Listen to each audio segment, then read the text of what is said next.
भरत जी को एक बार धन्यवाद, नेहा जी को 2 बार। अच्छा, स्वागत। कारण कि अभी देखा कि आपने जब ये आए थे तो आपने कहा ये 70 साल और ये 35 साल। तो मैंने कहा 2 बार कर लो, 70 साल की हो जाएंगी। तो ये एक प्रकार की गलत फहमी है कि 2 बार बोलने से 70 साल की हो जाएंगी। जी। मैं आपको 2-3 हटकर जी। व्यंग सुनाना चाहता हूँ जो मेरी मूल विधा है। स्वागत, सुनाएं। कि बेताल के इस सवाल पर विक्रम से लेके अर्थशास्त्री तक सभी मौन हैं कि जब सारा देश भ्रष्टाचार के खिलाफ है तब भ्रष्टाचार करता कौन है। क्या बात है। एक व्यंग देखिएगा हमारे सरकारी डिपार्टमेंट में कैसे काम होते हैं। साहब, एक टेबल से फाइल दूसरे टेबल पर जाती है तो कैसे आंकड़ों का खेल होता है। आपने गणित देखा, इकाई दहाई सैकड़े का। सरकारी डिपार्टमेंट में कैसे इकाई दहाई सैकड़ा होता है, गणित के माध्यम से एक व्यंग देखिएगा। स्वागत, सुना। बाढ़ आने पर सरकार ने सर्वेक्षण कराया। अब सरकारी रिपोर्ट कैसे बोगस आंकड़े भरती देखिएगा। बाढ़ आने पर सरकार ने सर्वेक्षण कराया, सर्वेक्षण की रिपोर्ट आई।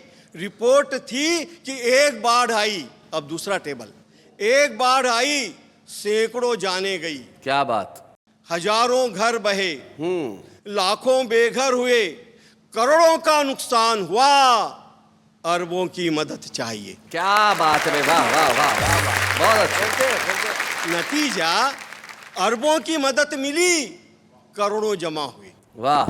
लाखों बांटे गए, हजारों बटे। वाह, बहुत बढ़िया। सैकड़ों हिस्से आए, एक पल्ले पड़ा है, उस एक का रेवेन्यू टिकट लाने जाऊंगा, बाढ़ तो उतर जाएंगी लेकिन मैं डूब जाऊंगा। क्या बात है, वाह वाह वाह वाह।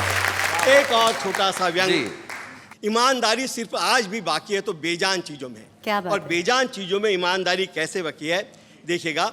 लोहे और सीमेंट का एक बड़ा हिस्सा मंत्री, ठेकेदार और इंजीनियर तीनों ने मिल बांट खाया और उद्घाटन के दिन सारा इल्जाम पुल पर लगाया। पुल पर लगाया। क्या बात है। बेचारा पुल जानता था इनके सारे गुल, पर अपनी सफाई में क्या कहे, कैसे कहे, इतना बड़ा इल्जाम भी कैसे सहे। वाह। 2 दिन बाद ही पुल ने नदी में कूदकर आत्महत्या की। क्या बात है भाई, वाह वाह वाह। अपनी ईमानदारी का सबूत देते हुए वह पानीदार पुल पानी में बह गया। मैंने लोहा और सीमेंट नहीं खाया, ये बात मरते मरते कह गया। क्या बात है भाई, वाह वाह वाह, बहुत बढ़िया, बहुत अच्छा। क्या बात है। आप सबको प्रणाम करता हूँ। एक सच्चा व्यंग्यकार किसी के बाप को नहीं छोड़ता और व्यंग लिखने पे आ जाए तो अपने आप को नहीं छोड़ता। क्या बात है भाई, वाह वाह वाह, बहुत अच्छा। कवियों में बड़ी एक कमजोरी होती है, श्रोता मिला कि कविता पेल दे। ढूंढते रहते हम श्रोता, जहां मिले कविता सुना दे। और उसके लिए हम कई उपाय काम में लाते हैं। एक कवि ने तो एक बच्चा चुराया अच्छा। और फिर पत्र भिजवाया, आपका बच्चा हमारे पास सकुशल कैद है। बच्चे की रिहाई के लिए आज रात मेरी कविता सुनने कवि सम्मेलन में आना पड़ेगा।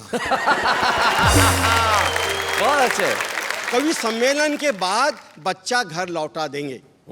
खबरदार, जो पुलिस की मदद ली तो बच्चे को 40 कविता सुना देंगे। श्रोता तलाशते रहते हैं।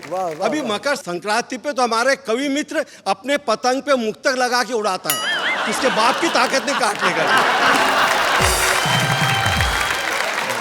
एक दो ने उसकी पतंग काटी, मुक्तक पड़ा, पतंगबाजी छोड़ दी।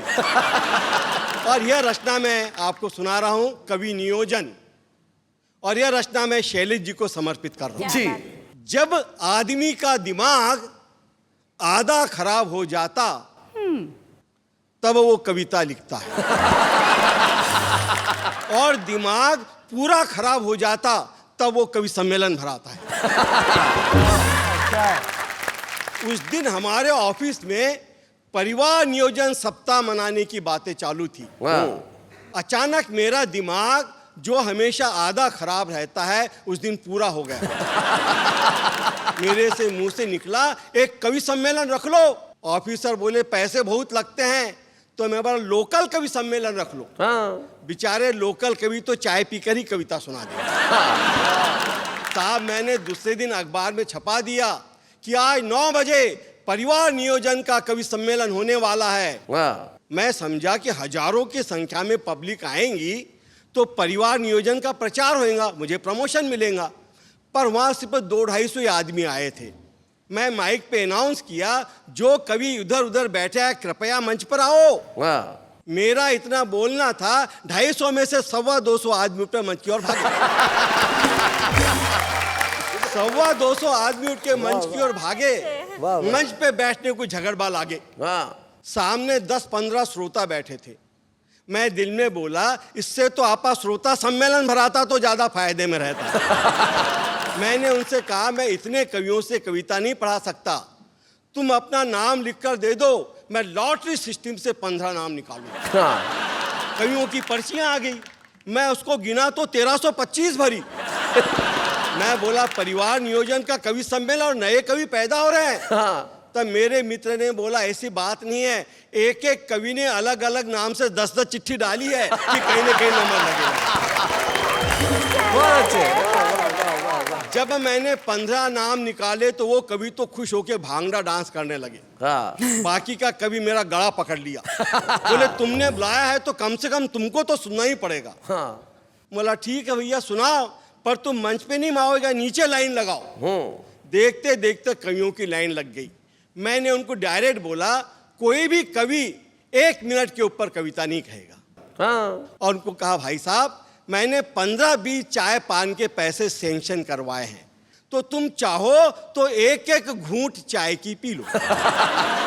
नहीं तो तुम तुम्हारे हिसाब से 80-80 पैसे नकदी ले लो। 80-80 पैसे? कवि बोले, कुछ नहीं चाहिए, पर तुमने टाइम 1 मिनट रखा है, उसको बढ़ा दो। मैं बोला, टाइम बढ़ाऊंगा तो ये कवि सम्मेलन 15 दिन तक चलेगा। मैंने स्ट्रिक्ट वार्निंग दी, 1 मिनट के ऊपर कविता नहीं होएंगी। तो मैंने अध्यक्ष के पास एक घंटी बुला कर रखी और कहा, 1 मिनट हो जाए तो घंटी बजा देना। और कवियों से कहा, घंटी बजते बराबर माइक छोड़ देना। उतने में एक कवि आया, सबके पहले तो घंटी उठा के जेब में रखी और बोला, मेरी कविता का शीर्षक है, ना रहेगा बांस ना बजेगी बांसुरी। क्या बात है, वाह वाह वाह वाह, बहुत अच्छे। तब मैंने चपरासी को कहा, देख अब कवि सम्मेलन पूरा फार्म पे आ गया, अब घंटी से काम नहीं चलेगा, तू दूर खड़े होके घंटों बजाया कर। वो बेचारा इतना घंटा बजाया कि फायर ब्रिगेड की मोटर आ गई, पर कभी माइक नहीं छोड़ा। तब मजबूरी में मैंने 2 पहलवान को बुलाया। बोला, पहलवान जी, घंटा बजने के बाद कभी माइक छोड़ देवे तो ठीक, वरना उनको उठा के मंच के बाहर फेंक देना। मैं तुमको फी कभी 5 रुपया दूंगा। तो एक कवि पहलवान को बोला, पहलवान मेरे को मत फेंकना, मैं 50 रुपया दूंगा। बहुत अच्छे। पर पहलवान मेरी बात माने। उसके 2 कारण थे, एक तो मेरा सौदा थोक का था, दूसरे पहलवान को भरोसा नहीं आ रहा था कि कवि और 50 रुपये। क्या बात है भाई, बहुत अच्छे। बड़ी मुश्किल से हम 15-20 कवि को उठा के बाहर फेंके, पर मैं देखा लाइन उतनी की उतनी, क्योंकि जिस कवि को उठाकर बाहर फेंकते वो दौड़ के फिर से लाइन में लग जाते। तब मैंने चपरासी को कहा, तू पिछले हिस्से में खड़ा रहे और ख्याल रख, जो शक्ल तुझे एक बार माइक पर दिखे वो शक्ल लाइन में नहीं आनी चाहिए। मेरा इतना कहना था कि एक दाढ़ी वाला कवि आया, कविता बोली, मंच के नीचे जाकर अपनी दाढ़ी ने काट के फेंक दी और लाइन में लग गया। क्या बात है। दूसरा कवि आया, कविता बोली, उस कतरेवी दाढ़ी को चिपकाया और लाइन में लग गया।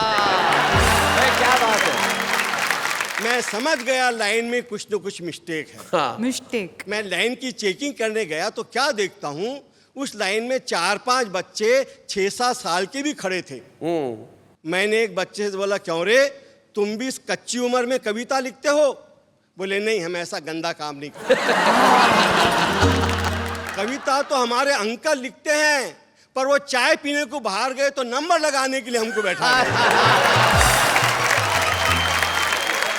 इसीलिए मैं बहुत कम कविता सुनाता हूँ, और इसके पहले आप पहलवान को बुलाए, मैं घर जाता हूँ। क्या बात है, वाह वाह